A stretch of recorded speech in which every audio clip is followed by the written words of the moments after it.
This is a very interesting show.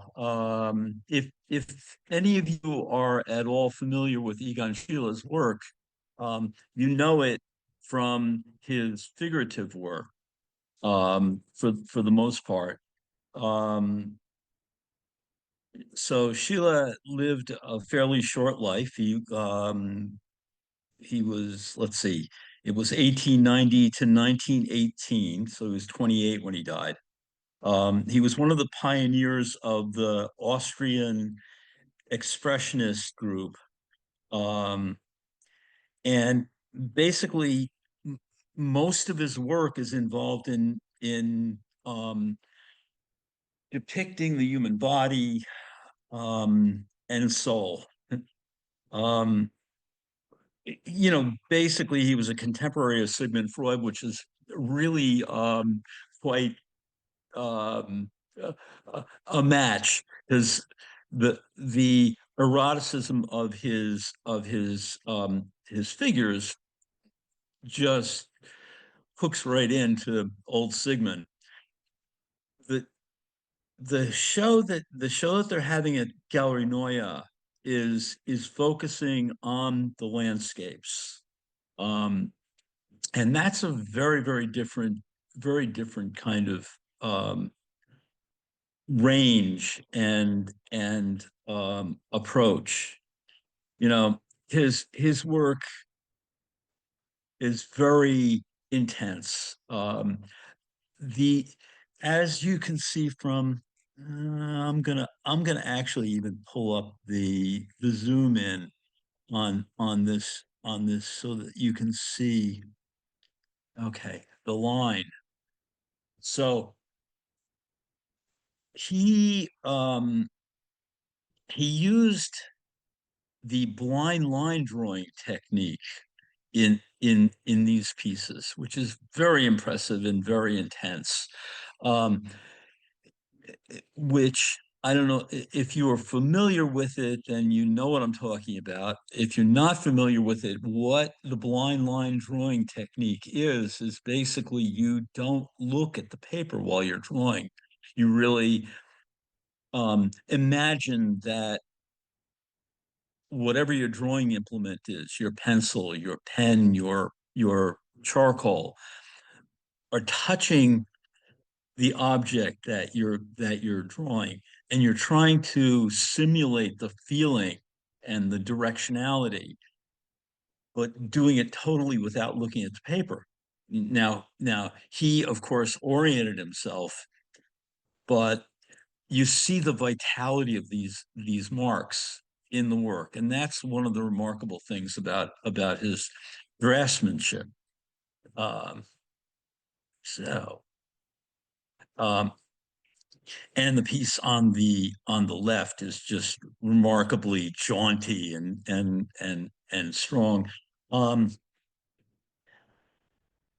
the show investigates the importance of landscape, um, and plants, natural environments, the townscapes determine the spaces that Sheila created in his paintings. They also reflect the rich kind of symbolism that he employed that is centered around the human condition. In particular, plants are often endowed with allegorical meaning. Flowers and trees assume the role of portrait subject and convey almost human-like appearance. Sheila's landscapes always represent more than their apparent subject matter. His portrayal of nature and his renderings of towns and trees epitomize the life cycle, the human condition. Um,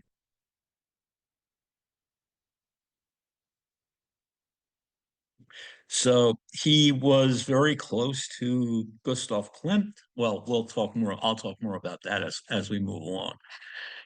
So here is another version of Town Among the Greenery, and he did at least three. I think he did more versions of it than this.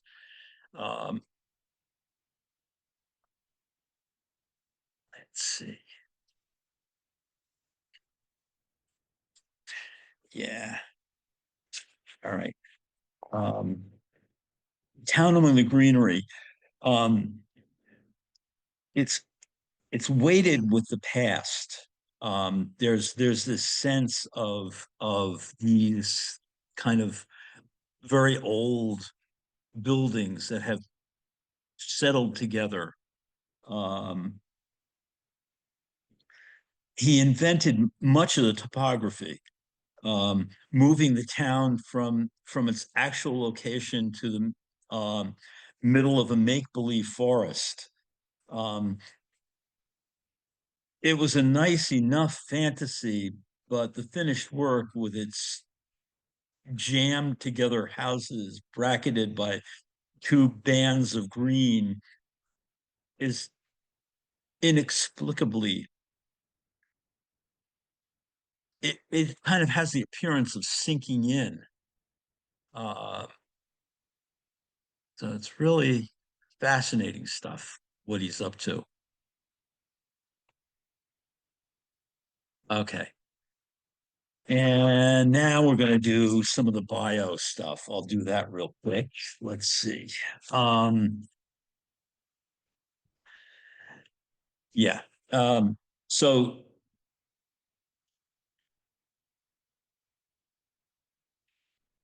Schiele was born in 1890 in Tulln, Lower Austria. His father, Adolf, was a station master. Um, so um, Schiele was fascinated by trains, and you see this drawing. 10 years old, he did this. He did endless drawings of trains, of train cars, of engines. In All right, fact, that is when such an amazing drawing for a 10-year isn't old. it? I Isn't it can't for a get over 10-year that. old? And there's Can't books believe and it. books, sketchbooks full of Unreal. them. Um, so and in fact, when he was a toddler, you see that roof on the train station over there. The the parents were terrified. He crawled out onto that roof so that he could get a closer look at the engine that was out there. I see. Okay. Not the best move for a child, but he was a strange child, shy and reserved, did poorly in school, except in athletics and drawing, and was usually in classes of younger pupils. Um, he had a rather, uh, shall we say, uh, what I gather is he had a kind of an incestuous relationship with his younger sister, but we're not going to go there right now. There's a lot of this. There's um a lot of boundless sexuality with Sheila. Um, his father, uh, you know, was really frustrated with him focusing on drawing more than focusing on learning in school, and at one point tore up a bunch of his sketchbooks. Um, but you know, his father actually went rather mad. He had syphilis, and that can affect your brain function. So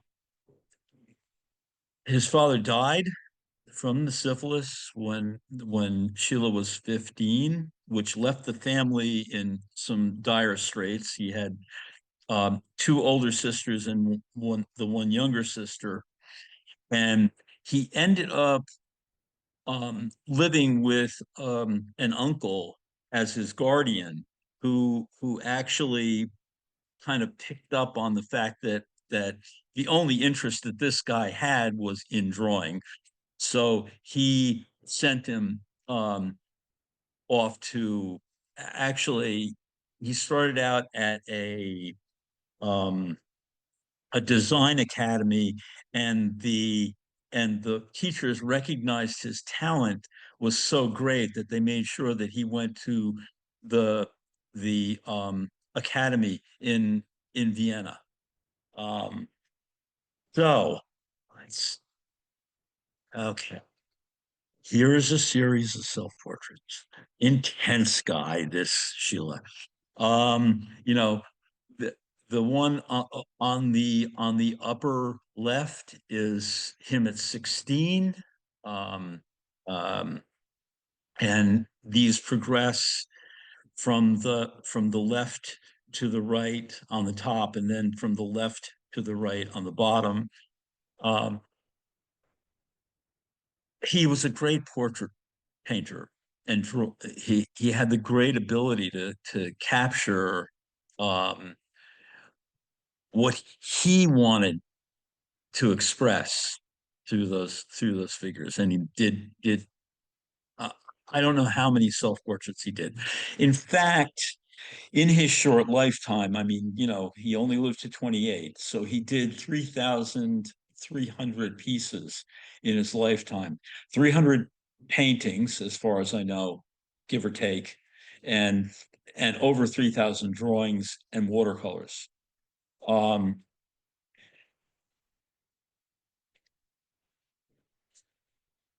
so after the spring semester in 1907, he was devoted mainly to portrait studies. It was impossible to correlate any of Schiele's work with the class arranged assignments. He painted numerous small landscapes on cardboard and more than 10 substantial oil portraits of his uncle. And that actually, let me go back. That's actually a portrait that he painted of his uncle.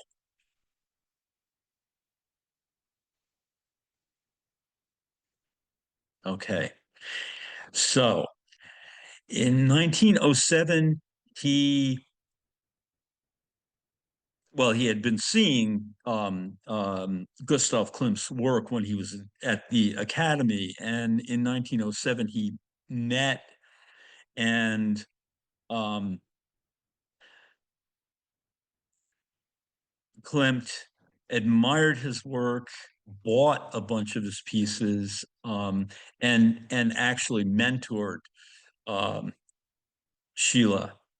Um, he studied with him. Klimt introduced him to many um, of his dealers. Uh, he also introduced him to modernism, really Munch, Van Gogh, um, and some others, which really affected how Schiele um, developed at that point. Um, and here we have a painting from 1912.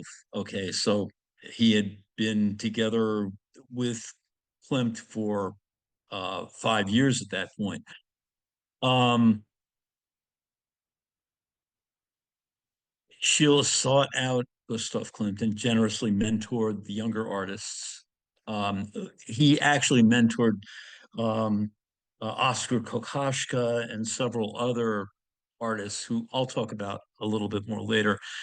But basically, Klimt took a particular interest in Schiele, arranging for models, introducing him to patrons, and actually helped him set up his first studio. And this Two Hermits, this hermit piece, um, if you look at that portrait, it looks remarkably like Schiele in the foreground. And I put up a picture of Klimt, the two of them with one body. Uh, Really interesting piece. Uh, very dynamic. Um, if you look at the figure behind, I'm gonna zoom in for a second on this too. Zoom in. Let me see. Okay. If you look at the head behind, I mean, the eyes are closed, maybe blind, and there's kind of an arrangement of red dots, kind of a wreath around his head. Um, it's kind of implying that he is a blind sage, a prophet. Um, and Sheila in the front with those eyes, that intensity, that looking, that constantly looking out. Um, Interesting. Not an easygoing fella, shall we say. Okay, so these are some earlier transitional pieces. Um, this beautiful little landscape on the left with this very harmonic color. Um, and that's right. Jan Terup was a an expressionist. I believe he's a Dutch um, kind of symbolist who actually did have some kind of an influence on Sheila's development. And then there's this beautiful little painting. I don't have the size on it, but it's probably not much bigger than 10 by 10 inches of these um, this group of women in the rowboat. Okay. So again, this business of the blind line contour as the basis for his compositions. It's got freshness and intensity um, in its construction.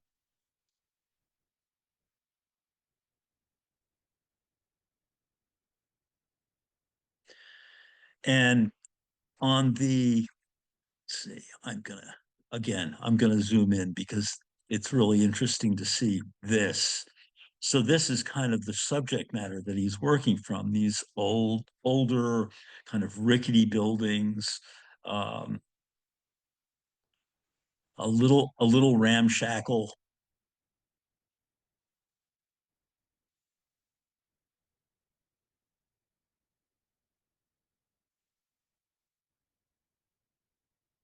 Okay. And again, he took several trips to Trieste, and there's these are really, they're nice and juicy, these paintings. One of the things that he would do is in priming his surfaces. Basically, if you're not a painter, you wouldn't know this, but you need to prepare the surface. You need to put something, a gesso on the surface to prevent the oil paint from soaking in. And he would mix chalk in with his gessos so that he would get a um uh there's when he ran these washes, it would kind of absorb into the surface. So it's very brushy and very um uh painterly. It's what we call well, I won't go into that. But you can see again the kind of rigorous business that's going on with the line in this piece, and how the linear element energizes the water. Um, Small, it's 10 by 7 inches. And what the heck? It's called scumbling, you know. this brushy business that's going on there. That's what we call it as in art school. So here's a shot of one of the walls, and you can see that greenery piece right in the center. Um, so this is the exhibit at Gallery Neue, and here's another shot of the installation, and here is another one of these wonderful pieces. Um, Again, this is fairly large. This is 39 by 47 inches.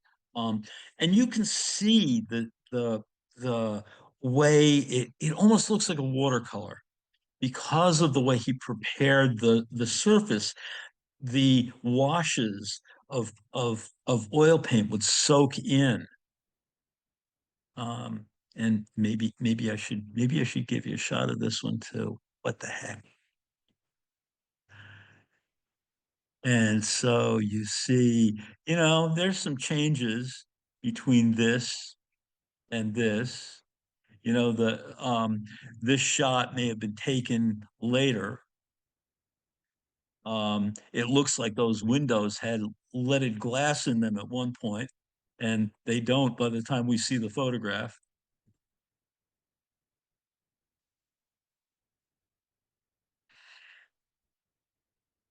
So this is a village that he comes back to time and again. Really, really likes it. Uh, let's see. Oh, wait. There was something else that I had on this. What the heck is it? Uh, let's see.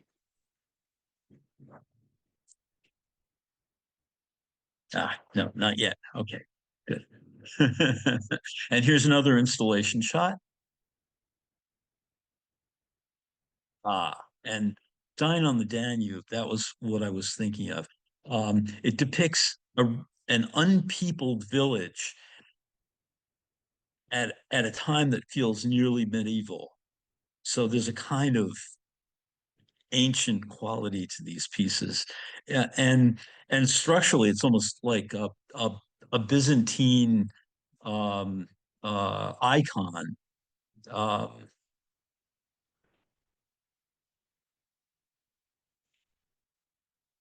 One of the best paintings in the show. Well, I don't know, but the sky is terraced. Um, there's these terraced hills. Um, the river um, kind of clusters on the banks. It's rendered with really thin washes also. Um,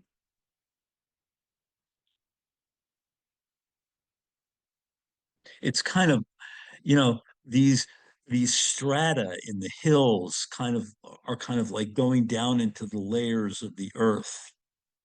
Um, interesting, interesting stuff. And then this bridge that seems to, most of the time you see a bridge, it seems to go somewhere. This one sort of ends up in the air. We don't see where it ends. So there's a lot of business going on here. The other thing is there are no figures in these paintings. These villages are empty. It's fascinating. He's so wrapped up in portraiture and in the figure, but you see very few figures in these landscapes. There are some toward the end, but you know, the laundry is more animated and almost the figurative element in this kind of jaunty painting. Um, it's really kind of whimsical. These dancing clotheslines, a funny kind of human presence. Uh,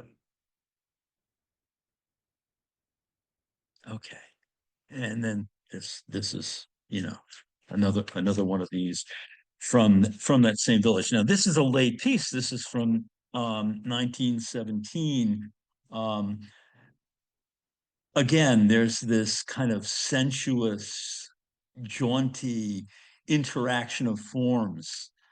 Um, it and in some ways, I mean, he stayed away from a lot of really bright color. There's the yellow and the orange in there, but a lot of it's these earth tones and the trees. Unlike many of the other expressionists like Kokoschka or Klimt, very bright colors. Um, these are much more subdued. And it brings to mind actually the overlap and the figure ground business, the relationship between the shapes, brings to mind another artist who I'm going to mention now because there's another show going on in New York City that if you have a chance and you're in before the 26th of this month, you got to go see. For me, please go see it. And that is Giorgio Morandi.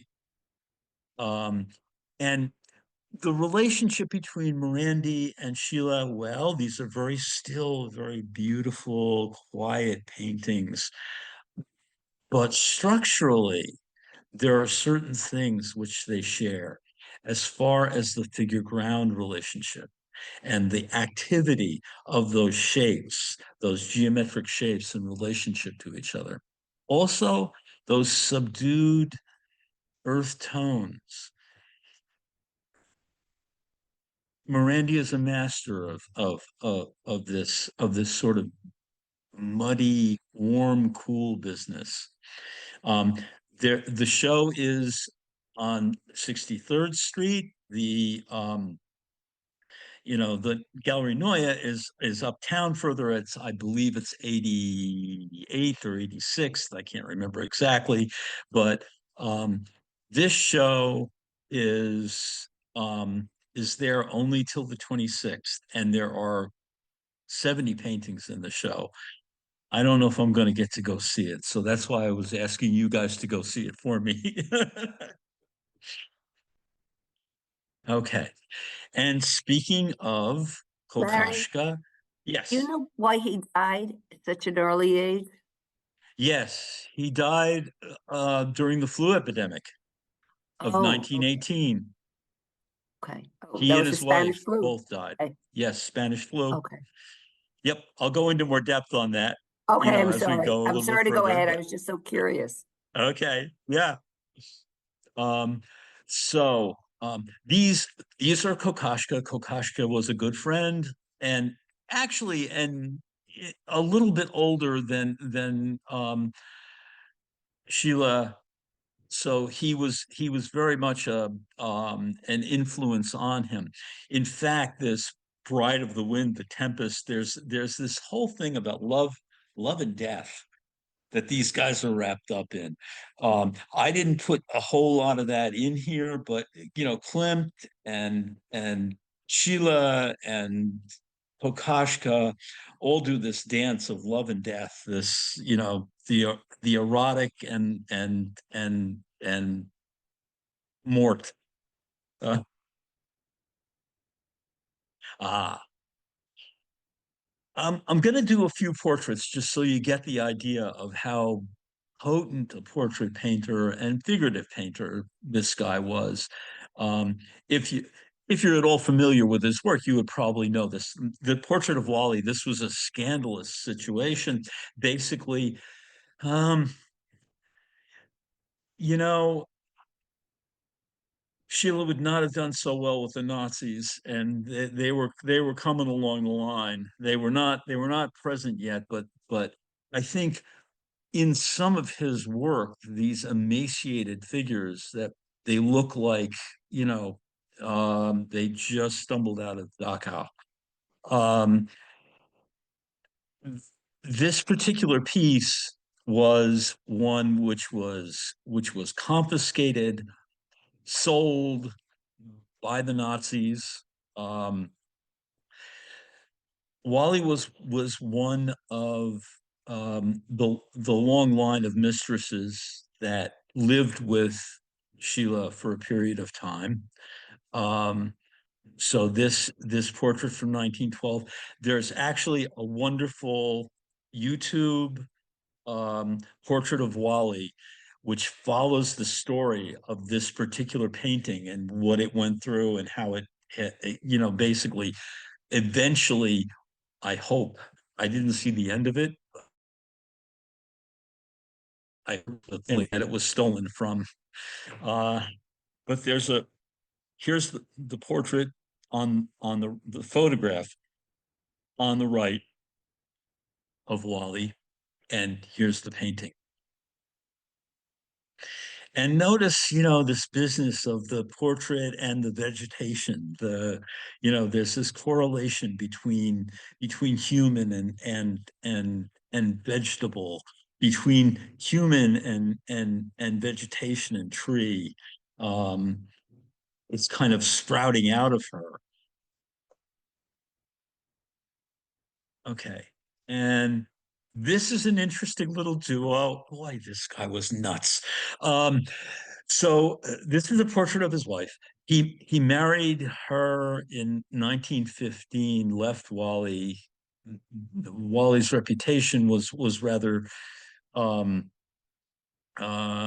rocky, and Edith was from a a upper class family. It was really, basically left her for uh, a broadening horizon. Um, on the other hand, on the right is a portrait of seated woman with leg drawn up. Adele was Edith's sister. And from my understanding, he was having an affair with Adele at the same time as he was married with Edith. Okay. Anyway, there's another shot of her.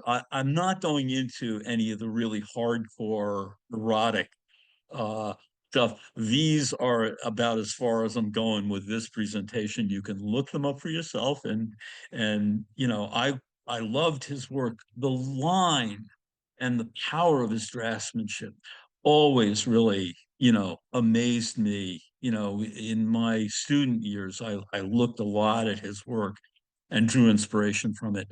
I mean, it's really, if you've ever tried to do a blind line drawing, if you're doing it right, you're sweating by the time you're finished. It takes a lot of effort to exert that kind of concentration. Okay. And here is the the duo. And that's what I was talking about, this kind of emaciated look. I mean, there's a bunch of these pieces. I mean, it's like hundreds of these kind of um, emaciated nudes that he did.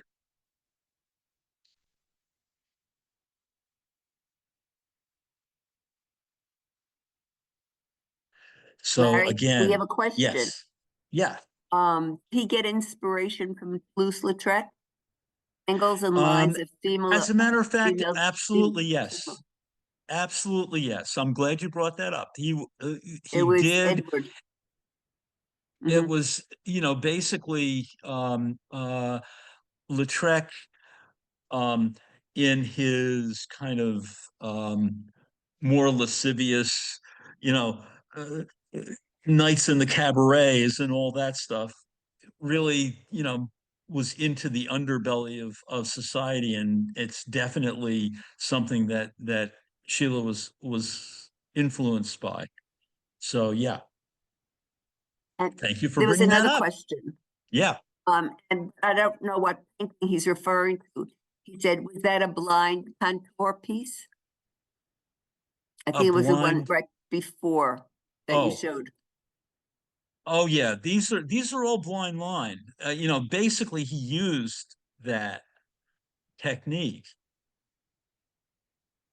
Could you explain the blind contour Yeah, again? I'll explain it again. Basically, what you do is you imagine that your pencil point is on a spot on whatever you're going to draw, and you imagine that you are taking that pencil point and following the contour of whatever it is that's in front of you.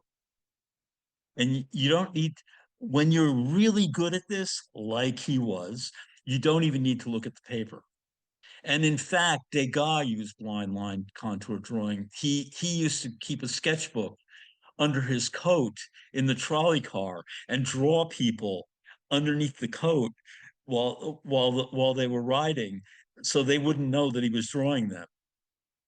So yeah, this is a technique that you can develop. It takes some real hard work. It takes maybe 6 months of working at it and allowing your lines to go all over the place before you get them right. But that's the technique.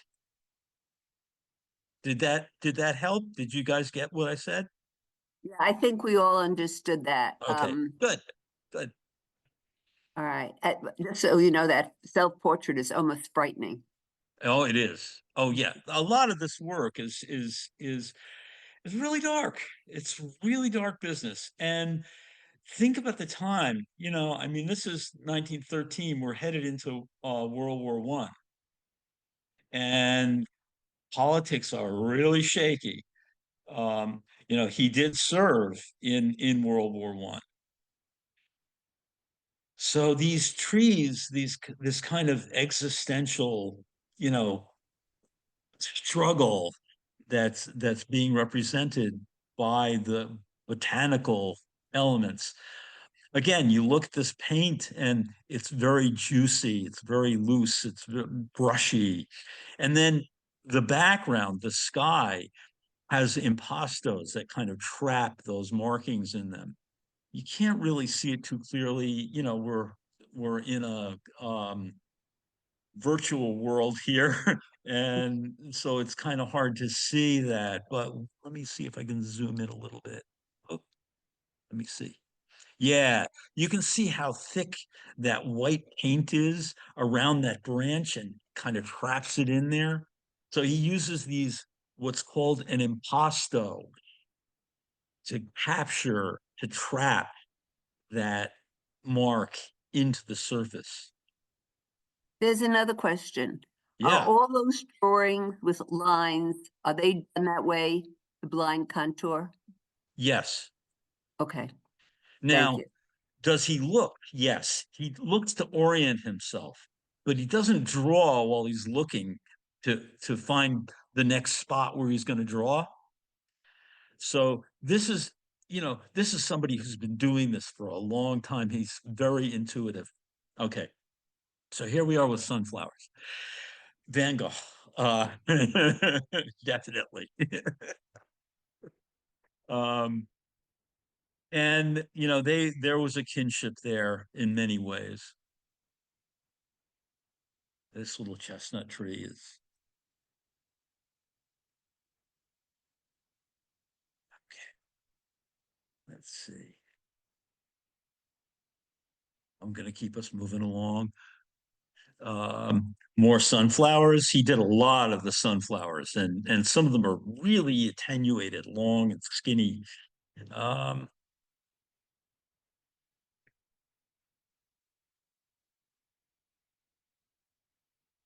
I'm gonna do a zoom on this again because it's so small, and I want to like look at what's going on here. So you see all the striations in the kind of in the sky, and these linear elements that are kind of drawn in there that kind of create a structure. This I have shown at times Mondrian's trees, and this is edging towards that kind of structural business that Mondrian refined. Who knows where this guy would have gone had he lived beyond 28 years old? Okay. It's luminous, almost like stained glass, this piece.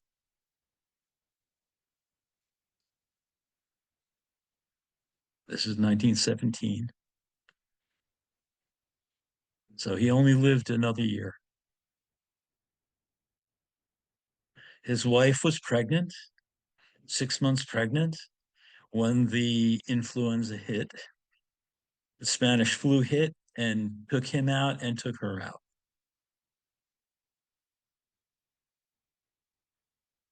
And this is, as far as I know, the last of these drawings, these paintings. Actually, it's an oil. It's fairly big oil too. It's 43 by 55.